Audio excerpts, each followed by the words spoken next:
Hi everyone, welcome to our channel. ఈరోజు మనతో పాటు సీనియర్ జర్నలిస్ట్ దాము బాలాజీ గారు ఉన్నారు. ఆయనతో మాట్లాడే ప్రయత్నం చేద్దాం. నమస్తే. మరి సార్, రీసెంట్ గా మనకి వివేకం అనే ఒక మూవీ వచ్చింది. మరి దాని గురించి దస్తగిరి గారు కోర్టుకు వెళ్ళి దాన్ని మరి ఆపాలని ప్రయత్నం కూడా చేస్తున్నారు. అది ఎంతవరకు నిజం, ఎంతవరకు అబద్ధం, నిజంగానే ఆపుతున్నారా? మరి దాని గురించి మీరు ఏం మాట్లాడతారు? వివేకం ఈ మధ్యకాలంలో సంచలనం సృష్టించింది. ఎందుకంటే మనకి రాజకీయ సినిమాలు అనేది కొత్త కాదు. ఎన్టీఆర్ ఉన్నప్పుడు కూడా కృష్ణ చాలా సినిమాలు తీశాడు. అట్లాగా అందరి మీద అన్నీ ఉన్నాయి. బట్ కన్సిస్టెంట్గా వైసీపీ రామ్ గోపాల్ వర్మ కాంబినేషన్లో అనేక సినిమాలు వచ్చాయి. లాస్ట్ టైం కూడా యాత్ర వచ్చి అది వేరే అనుకోండి. మన రామ్ గోపాల్ వర్మ సినిమాలు లక్ష్మీ ఎన్టీఆర్ కావచ్చు, అమ్మరాజ్యంలో కడపరెడ్లు కావచ్చు, ఇవన్నీ లాస్ట్ ఎలక్షన్లు వచ్చాయి. ఈసారి ఏమో వ్యూహము శబదం ఈ రెండు వచ్చాయి. ఇక యాత్ర అది కొద్దిగా డిఫరెంట్గా ఉన్నప్పటికీ అది కూడా వైసీపీకి ఉపయోగపడింది. సో దానికి ఎన్టీఆర్ జీవిత చరిత్ర బాలకృష్ణ తీశాడు, కథానాయకుడు అది. దాని తర్వాత ఈసారి ఎన్నికల్లో తెలుగుదేశం కూడా మేమేం తక్కువ తిన్నామా అన్నట్టుగా వాళ్ళు కూడా సినిమాలు తీయడం మొదలుపెట్టారు. అందులో ఒకటేమో మన రాజధాని ఫైల్స్, అమరావతి రాజధానికి సంబంధించి. రెండవది ప్రతిధ్వని 2, అది నారా రోహిత్. మూడవది వివేకం. వీటిల్లో ఇంకా ప్రతిధ్వని 2 రిలీజ్ కాలేదు, మొన్న ట్రైలర్ వచ్చింది. రాజధాని ఫైల్స్ అది పెద్దగా ఆడలేదు. నిజానికి థియేటర్లో రిలీజ్ అయింది కానీ అదంతా ఆకట్టుకోలేదు, సినిమా ఇంట్రెస్టింగ్గా లేదు.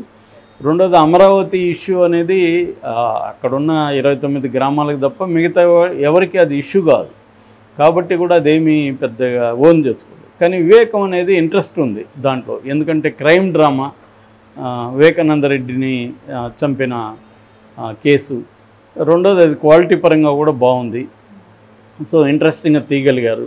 సో అందువల్ల అందరికి కూడా ఏం చెప్పారు ఏంటనేది క్యూరియాసిటీ కలిగింది.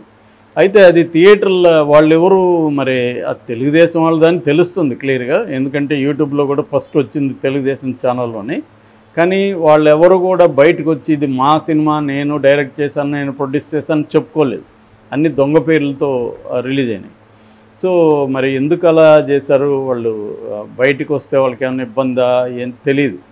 మొత్తానికి అది సినిమా తీసింది ఎవరు అనేది బయటికి చెప్పలేదు. కానీ అది ఒక్కసారిగా యూట్యూబ్లో పెట్టేశారు. యూట్యూబ్లో మొదటి రోజే 10 లక్షల పైన ఒక ఛానల్లోనే వచ్చాయి. మళ్ళీ ఆ తర్వాత ఫ్రీగా డిస్ట్రిబ్యూట్ చేశారు, ఎవరైనా పెట్టుకోవచ్చు అని పెట్టుకున్నారు. అయితే ఈ లోపల ఎలక్షన్ కమిషన్ దగ్గరికి పోయి కంప్లైంట్లు అవి ఇచ్చారు. అందువల్ల యూట్యూబ్ నుంచి కూడా తీసేశారు. కానీ అందరూ కూడా సోషల్ మీడియాలో దాన్ని ఫ్రీ షేర్ చేస్తున్నారు. ఆపలేడు, గవర్నమెంట్ కూడా ఆపలేదు. అనేక సార్లు పోర్న్ సైట్లు కావచ్చు, చాలా ఇల్లీగల్ సైట్లని బ్యాన్ చేయమని సాక్షాత్తు సుప్రీంకోర్టు చెప్పి గవర్నమెంట్ కూడా ఒక లిస్ట్ ఇచ్చి బ్యాన్ చేయించినా కూడా అవ్వలేదు. ఎందుకంటే సింపుల్ విపిఎన్ ఉంటుంది, వర్చువల్ ప్రైవేట్ నెట్వర్క్ పెట్టుకున్నామంటే మన ఐపీ అడ్రస్ ఏ రష్యాలోనో ఏ అమెరికాలోనోకి వెళ్ళిపోతుంది. అప్పుడు ఇవన్నీ ఓపెన్ అవుతాయి. లేదు బ్లాక్ నెట్ అంటే బ్లాక్ వెబ్ అంటారు, డార్క్ వెబ్ అంటారు. డార్క్ వెబ్ అంటే ఆనియన్, టోరు ఇలాంటి బ్రౌజర్లు ఉంటాయి. ఆ బ్రౌజర్లోకి వెళ్ళినా కూడా అన్నీ ఓపెన్ అవుతాయి. సో బేసిక్గా ఐపీ అడ్రస్ని బ్రేక్ చేసుకొని వేరే దాని నుంచి చేసుకోవచ్చు. అట్లాగే కొన్ని ఐబొమ్మ లాంటి సైట్లు వచ్చేసాయి. ఐబొమ్మ లాంటి వాళ్ళని ఎవడేం చేయలేకపోతున్నారు. సో వాళ్ళు క్లియర్గా నీట్గా అందిస్తారు. ఇవాళ ఏంటంటే ఎక్కడైనా ఓటీటీలో సినిమా పెట్టగానే సేమ్ క్వాలిటీతో సినిమాలను పెట్టేయచ్చు. ఎందుకంటే స్క్రీన్ క్యాప్చర్ అనే సాఫ్ట్వేర్ ఉంటుంది. స్క్రీన్ క్యాప్చర్లో మన స్క్రీన్ మీద ఏ క్వాలిటీతో ఉందో అదే క్వాలిటీతో క్యాప్చర్ చేస్తుంది. దాన్ని మళ్ళీ మనం రీఎడిట్ కూడా చేసుకోవచ్చు. అలాంటి ఈజీ మెథడ్స్ వచ్చేసాయి అనమాట. ఒకసారి స్క్రీన్ క్యాప్చర్ చేసుకున్నాక దాన్ని ఎన్ని ప్లాట్ఫామ్స్లో అయినా పెట్టేయచ్చు. రెండోది ఏంటంటే ఈ సర్వర్లో కూడా ఏ సింగపూర్లోనో ఉంటారు, వాళ్ళు పెట్టేస్తారనుకో, వీళ్ళు వెళ్ళి పట్టుకునే పరిస్థితి ఉండదు. అందువల్ల పైరేటర్ది కూడా కష్టం. సో వివేకం కూడా అలాగే పెట్టారు. సో ఇప్పుడు అన్నిటికంటే విచిత్రమైన సంగతి ఏంటంటే దస్తగిరి వివేకం సినిమాని తీసేయమని కోర్టుకి వెళ్ళడం, హైకోర్టుకి వెళ్ళాడు. నిన్న పిటిషన్ వేసాడు. అది ఈరోజు కృష్ణమోహన్ అనే జడ్జి బెంచ్కి వస్తుంది.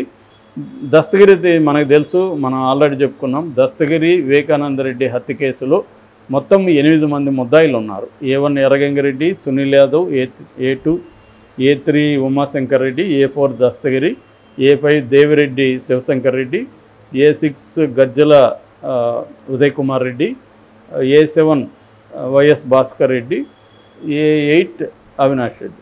ఈ 8 మందిలో దస్తగిరి అప్రూవర్గా మారాడు, A4 అతను.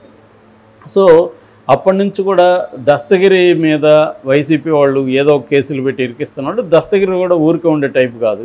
అతను కూడా ఏంటంటే అతను ఆల్రెడీ ఒక క్రైమ్ చేశాడు, డబ్బుల కోసం హత్య చేసిన వ్యక్తి ఇంక డబ్బుల కోసం వేరే పనులు చేయడు. హత్య చేసినోడు ఇంక వేరే పనులు ఎందుకు చేయడు? మాలోడు పెద్ద క్రిమినల్. జైల్లో కూడా హత్య చేసిన వాళ్ళకి భయంతో కూడిన గౌరవంతో కూడిన అనేది త్రివిక్రమ్ డైలాగ్ లాగా వాడిని అందరూ జాగ్రత్తగా చూసుకోమ్మా, హత్య చేశాడంటే వాడితో అంతా భయంగా ఉంటారు. అదే చిన్న నేరాలు చేస్తే వాడిని కేర్ చేయరు. సో అలాగే జైల్లో కూడా క్రిమినల్స్కి ఒక్కొక్క స్టేచర్ ఉంటుంది. అలాగా ఇతను అందరినీ ఫోన్ చేసి బెదిరించడం, నేను దస్తగిరి అనడం. ఎవరు సార్ దస్తగిరి అంటే, ఎరా దస్తగిరి అంటే తెలీదా, వివేకానంద రెడ్డిని చంపినోడరా అని మాట్లాడడం. అవతల భయం వేస్తుంది ఎవరికైనా. సో ఇలాగా ఇతను వెళ్ళి కాళహస్తిలో పంచాయతీలు చేశారు. రైల్వే కోడూరులో పోయి 3 షాపులకి లాక్ వేశారు. తర్వాత పులివెందల ఏరియాలో చాలా పంచాయతీలు చేశాడు. తనకి డబ్బులు ఇవ్వలేదని పక్కింటి కుర్రవాడిని కిడ్నాప్ చేశారు. తర్వాత తన బంధువుల అమ్మాయి, ఒక అమ్మాయి మేజరు, ఆ అమ్మాయి ఇంకెవరినో లవ్ చేస్తే ఇతను వెళ్ళి వాడిని కొట్టి ఆ అమ్మాయిని వెనక్కి తీసుకొచ్చాడు. ఇటువంటి అనేక కేసులు ఉన్నాయి అతను. దాంతో ఒక 6 నెలలు జైల్లో పెట్టారు. వచ్చినాక అతను ఏం చేశాడంటే ఇంకా రెచ్చిపోయాడు. తెలుగుదేశం కూడా అతను స్పాన్సర్ చేయడం మొదలుపెట్టింది. సో అతను ఓపెన్గా ప్రెస్ మీట్లు పెట్టి జగన్ మీద, అవినాష్ రెడ్డి మీద మాట్లాడడం మొదలుపెట్టాడు. ఈ క్రమంలో ఇక్కడ ఒక మామూలుగా ఎలక్షన్ వార్ఫేర్లో లేదా పొలిటికల్ వార్ఫేర్లో ఒక మెథడ్ ఉంటుంది. అదేంటంటే నువ్వు నేను ఫ్రెండ్స్ అనుకో, సడన్గా మన ఇద్దరం ఎనిమీస్ అయిపోతాం. ఎనిమీస్ అయిపోయి నువ్వే నాకు వ్యతిరేకంగా మాట్లాడుతుంటావు, నేను నీకు వ్యతిరేకంగా మాట్లాడుతుంటా. అటువంటి మెథడ్ అన్ని పార్టీలు అమలు చేస్తుంటారు. అంటే తమ పార్టీ నుంచే బయటికి వెళ్ళి మాట్లాడడం. అలాగే అది ఎందుకు చేస్తారంటే ఓట్ల చీలిక. ఇప్పుడు 2014లో పవన్ కళ్యాణ్ చంద్రబాబును సపోర్ట్ చేశాడు. 2019లో చంద్రబాబుకి ఎందుకు యాంటీగా నిలబడ్డాడు అంటే చంద్రబాబుకు వ్యతిరేకంగా ఉండే యాంటీ ఇన్కంబెన్సీ ఓట్లను చేల్చడం కోసం పవన్ కళ్యాణ్ నిలబడ్డాడు. అది అందరికీ తెలుసు. కాకపోతే అది సక్సెస్ కాల. అలాగా ఇప్పుడు ఏం చేశారంటే చంద్రబాబు తనకు అనుకూలంగా ఉన్న జడ శ్రవణ్ కుమార్, ఆయన దిగ్గజ విశ్లేషకుడు, మొన్నటి వరకు తెలుగుదేశం ఛానల్లో ఎప్పుడు ఓపెన్ చేసినా అతను ఉంటాడు. కొలికపూడి శ్రీనివాస్ ఇతను, వీళ్ళిద్దరు లేకుండా ఏ డిబేట్ ఉండదు. అటువంటి వ్యక్తి సడన్గా తెలుగుదేశాన్ని తిట్టడం మొదలుపెట్టాడు. అప్పుడే అందరూ ఆశ్చర్యపోయారు, ఇదేంద్ర ఇతను వెళ్ళి తిట్టడం ఏంటి అని.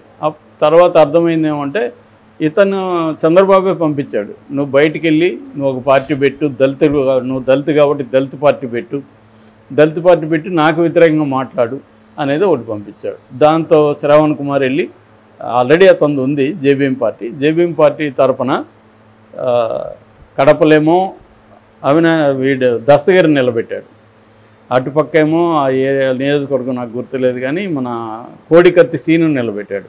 అంటే క్లియర్గా జగన్కి ఇబ్బంది పెట్టే వాళ్ళని నిలబెట్టాడు.